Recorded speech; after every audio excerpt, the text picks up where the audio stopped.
आपल्याला कुठलंही खताचं व्यवस्थापन करायचं असेल किंवा खतं द्यायची असतील तर आपण रँडमली आपल्या दुकानात जातो, दुकानदाराला म्हणतो की मला अमुक अमुक पीक आहे, अमुक अमुक पिकाला मला खत व्यवस्थापन करायचंय किंवा खत द्यायचंय, कुठलं खत देऊ? तर दुकानदार बऱ्याच वेळेला सांगतो की तुम्ही 10-26 घ्या, 12-32 घ्या, 18-46 घ्या. मग आपण विचारतो किती बॅगा घेऊ? तो सांगतो की 2 बॅगा घ्या, 4 बॅगा घ्या, 3 बॅगा घ्या. अशा 2-3 प्रकारची खतं एकत्र करून आपण आपल्या शेतामध्ये जाऊन टाकतो.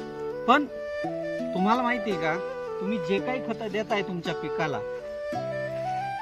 पिकाला कुठल्या खताची गरज आहे हे तुम्ही स्वतः नाही ठरवू शकत.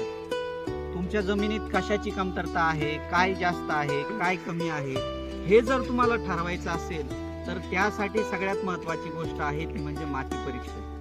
माती परीक्षण केल्यानंतर तुमच्या पिकाला तुमच्या जमिनीमध्ये कुठल्या खताची आवश्यकता आहे त्यानुसार जर तुम्ही खताचे जर नियोजन केलं तरच तुमचं पीक जे आहे पीक चांगलं जोमाने येणार आहे. आणि शेतकरी बंधूंनो, सगळ्यात महत्त्वाची गोष्ट म्हणजे जो तुमचा अतिरिक्त होणारा खर्च आहे यातून हा खर्च नियंत्रणात येईल आणि उत्पन्न जे आहे तुमचं वाढण्यासाठी तुम्हाला फायदा मिळेल. आणि सगळ्यात महत्त्वाची